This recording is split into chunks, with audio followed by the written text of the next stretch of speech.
Nikah, Quran surah keempat ayat 34, sudah berumah tangga, ada persoalan muncul di sini. Solusi keduanya ada di Quran surah keempat ayat 35. Kemudian selanjutnya kalau terjadi talak menolak, Quran surah kedua ayat 226. Mungkin sampai 240-nya. Ya. Di sini.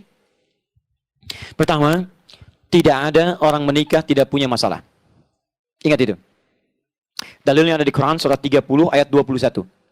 Bahkan dalil ini telah Anda cantumkan di surat undangan kalau mengundang orang lain dalam pesta pernikahan Anda atau dalam akad. Tapi anehnya yang ngundang tidak tahu isi surat undangan.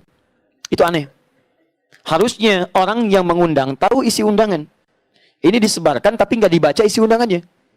Ayatnya berkata, wa min ayatihi an khalaqa lakum min anfusikum azwaja litaskunu ilaiha. Tayyib.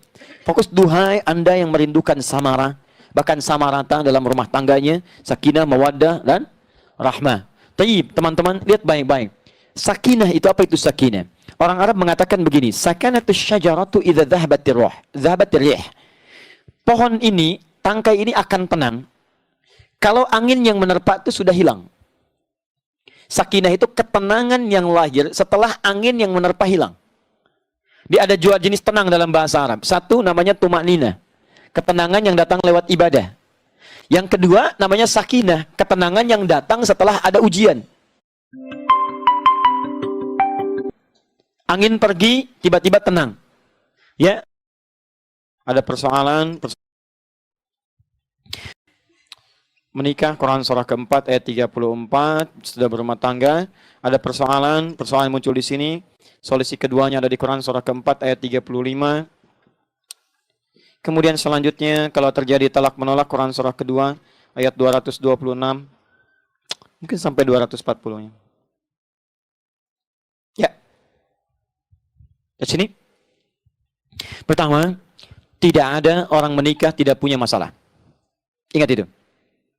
Dalilnya ada di Quran surat 30 ayat 21. Bahkan dalil ini telah Anda cantumkan di surat undangan kalau mengundang orang lain dalam pesta pernikahan Anda atau dalam akad. Tapi anehnya yang ngundang tidak tahu isi surat undangan. Itu aneh. Harusnya orang yang mengundang tahu isi undangan. Ini disebarkan tapi nggak dibaca isi undangannya. Ayatnya berkata, wa min ayatihi an khalaqa lakum min anfusikum azwaja litaskunu ilaiha. Tayyib. Fokus, duhai Anda yang merindukan samara, bahkan samarata dalam rumah tangganya, sakinah, mawaddah dan rahmah. Tayyib, teman-teman, lihat baik-baik. Sakinah itu apa itu sakinah? Orang Arab mengatakan begini, sakanatus syajaratu idza dhahabatir ruh, dhahabatir rih. Pohon ini, tangkai ini akan tenang kalau angin yang menerpa itu sudah hilang.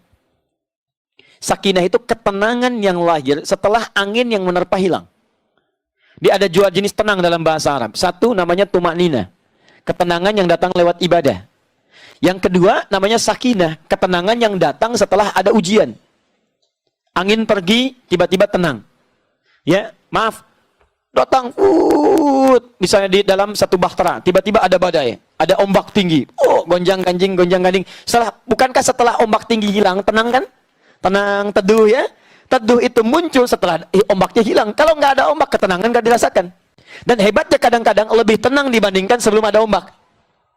Enak gitu. Kalau nggak ada ombak tuh biasa. Tiba-tiba ada ombak, wah, ada situasi lain ya. Ada rasa tersendiri. Ya, ada aura yang berbeda. Ada sensasi yang tidak sama. Ya, awal wah berjuang macam-macam. Setelah hilang, tiba-tiba jadi apa? Jadi kisah. Jadi canda. Tahu nggak waktu ombak datang? Katanya pemberani. Kok nyangkut di tiang itu begini? Cerita macam-macam. Semua akhirnya jadi candaan, jadi macam-macam dan sebagainya. Jadi keindahan tersendiri. Itu sakinah namanya. Itu sakinah. Dan dalam rumah tangga, ketenangan itu tidak disebut dengan tumakninah, tapi sakinah. Seakan-akan Allah memberikan gambaran bahwa saat Anda masuk dalam lingkup kehidupan rumah tangga, Anda masuk dalam bahtera yang di dalamnya akan ada ombak-ombak, yang ombak itu didesain bukan untuk membuat rumah tangga bahtera Anda gonjang-ganjing bahkan terbalik, tidak. Tapi untuk memberikan ketahanan terkuat pada diri Anda, ketahanan pada pemegang kendalinya, ketahanan pada awak kapalnya, ketahanan pada pada asistennya, semua kompak di situ. Begitu semuanya bisa bertahan dari itu, maka ketenangan dan cerita-cerita indah bisa dirasakan. Karena itu saya kemarin sebutkan rumusnya. Kalau Anda punya persoalan, cepat cari lawannya. Cemberut, cepat senyum. Ya kan? Marah, Anda sabar. Jangan dilawan dengan yang sama. Al-hadidu bil hadidi yuflah. Batu ketemu batu, pecah. Harus ada satu batu yang lain busanya. Ya, dan seterusnya. Maka apa yang terjadi kemudian? Kata Nabi, perhatikan, pelajari Quran. Kata Quran, sebelum dijalani rumah tangga, pelajari dulu jenis-jenis persoalan yang mungkin muncul di rumah tangga. Kebanyakan masalah di rumah tangga tidak selesai, bukan karena kurang hebat. Karena orang saat akan berumah tangga tidak mempelajari kemungkinan masalah yang akan hadir. Allah yang menciptakan kita, Allah yang tahu masalah kita. Dan Allah buka kepada kita, nih, saat kamu berumah tangga, ini akan mungkin muncul hadir. Satu, persoalan komunikasi. Fa'idhuhunna. Kalau ada masalah komunikasi terjadi, maka salinglah duduk dengan teduh untuk memberikan nasihat. Solusinya langsung ada. Ayo, bangun komunikasi yang baik. Kalau belum bisa berkomunikasi, tenangkan satu dengan yang lainnya. Coba pisah dulu sebentar. Ya, misal kamu tidur di tempat sana, yang lain tidur di tempat sini. Duduk pelan-pelan, renungkan. Kandungan itu ada pada mahar. Makanya mahar itu berikan sesuatu yang membuat bisa mengerti, bisa jadi kenangan. Kenapa perempuan kadang dikasih cincin, macam-macam, kan dikenakan terus. Supaya ketika dibawa itu ingat. Bahwa saya pernah berjanji dengan suami, pernah ada kenangan indah. Jadi ketika Anda sendirian, kadang-kadang ada perasaan ingin menang sendiri, ketika melihat itu ingat lagi. Ya, suami juga begitu. Ketika melihat misalnya sajadah yang terhampar, dia sujud, dia berdoa untuk istrinya, itu mengingatkan. Makanya saya katakan ya, kalau ada himbauan-himbauan, ayo kumpulkan, infak macam-macam, jangan pernah berikan sesuatu yang nilainya tidak bisa diganti dengan apapun. Uang boleh silahkan berikan, tapi jangan sampai mudah melepaskan cincin pernikahan Anda. Atau apa, itu tahan dulu karena ada fungsi yang lain yang lebih penting daripada itu. Ganti dengan yang lain. Ini saran saya ya, walaupun mungkin orang lain punya pendapat berbeda, saya hargai. Tapi nanti ada poin besar di situ. Jadi ini. Kemudian setelah itu ini nggak selesai juga, jangan saling menduga. Konsultasi pada pihak yang memberikan solusi. Maka muncul ayat 35-nya. Wa in khiftum shiqaqa bainahuma, kalau khawatir ada terjadi shiqaq. Shiqaq itu belah begini, terpecah dua. Mohon maaf, ada perpecahan, sudah nggak bisa nyambung, disatukannya susah. Sesuatu yang sudah patah, sulit menyatukan. Maka kalau sudah nggak bisa sendirian, satu dengan yang lain, berdua nggak bisa, cari orang lain yang bisa menjembatani. Siapa mereka itu? Bisa ada dua golongan. Nggak langsung ke hakim. Nggak langsung ke hakim. Lihat, hakam bahasanya. Hakam itu orang bijak. Pertama dari kalangan keluarga dulu. Makanya penting saya sampaikan di sini, wali nikah, wali itu yang menikahkan, itu fungsinya bukan sekedar kemudian mengatakan, ya saya nikahkan fulan binti fulana dengan kamu mas kawin sekian, terima, ya wah dibayar tunai. Tidak sampai situ. Fungsi wali kemudian memberikan bimbingan dalam rumah tangga. Kalau ada masalah dia konsultasi. Makanya kalau ada persoalan, cari keluarga yang memberikan solusi. Sampaikan, bisa ke paman, bisa ke kakak, atau adik kalau dipandang bijak dan sebagainya. Dua sisi. Nanti dua sisi itu bertemu. Yang suami ke bagian keluarganya, yang istri ke bagian keluarganya. Diskusikan, cari solusi, kumpulkan. Insya Allah selesai. Nah kalau tidak ditemukan yang bijak, cari hakam dari sisi lain. Misal ustaz yang ngasih solusi. Awas, bukan ustaz yang membahas masalah orang lain. Ibu-ibu hati-hati ya. Tahu nggak? Kayak pelajaran ukhti yang itu tuh. Kemarin terjadi persoalan dia di rumah tangganya. Begini, ibu-ibu jangan seperti itu ya. Ah, itu nggak boleh. Jangan ceritakan pada orang yang bisa membuka aib Anda lagi. Tapi yang bisa memberikan solusi. Karena itu cari orang-orang demikian itu boleh. Ya boleh, itu bukan gibah namanya, bukan. Itu solusi. Ya ada pemberian keterangan pada yang dibutuhkan, bukan gibah. Sama dengan, maaf, saksi memberikan deskripsi pada orang yang terduga tindakan kriminalitas.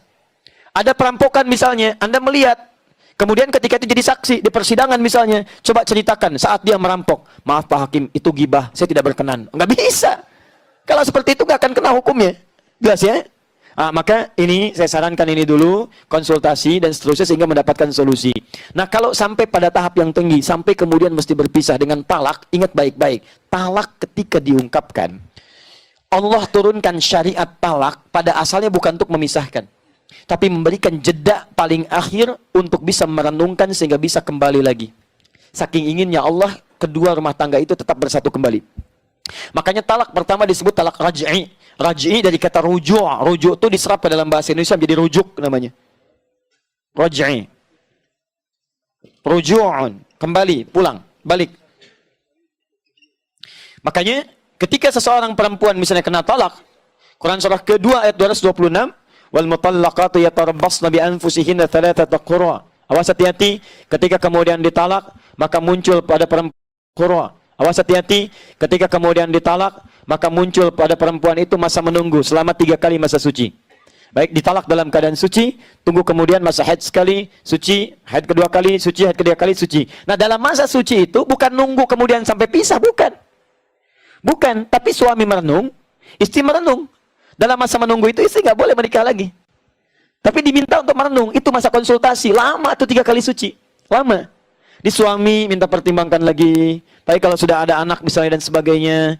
Lalu keluarga mendorong, bukan didorong untuk pisah. Didorong untuk memberikan solusi. Karena, Masya Allah, boleh jadi Allah titipkan dia kepada kamu. Cuman kamu yang bisa memberikan pencerahan kepada dia. Buktinya kamu kuat sampai sekarang. Kalau orang lain belum tentu kuat. Tapi saya sudah tidak kuat. Ketika kamu bilang tidak kuat, itu jembatan menuju kekuatan yang baru. Orang lain belum tentu, kamu yang bisa bertahan. Ayo bismillah. Tapi kan dia begitu. Asia saja sabar menghadapi Firaun. Suami kamu bukan Firaun. Ayo, bismillah, bismillah. Kalau laki-laki, Nabi Nuh saja yang nabi, bisa sabar menghadapi istrinya. Kamu bukan nabi, masa kamu menyerah? Bismillah, bismillah. Dorong, dorong, dorong. Ya. Nah setelah itu ambil solusi-solusi sampai sekali suci. Kalau sudah sadar, pertemukan, bikin perjanjian. Yang tidak suka apa? Ini, tuliskan. Kamu kenapa begini? Komitmen yuk kita bangun. Tidak ada yang sempurna. Kamu bukan malaikat, dia bukan setan.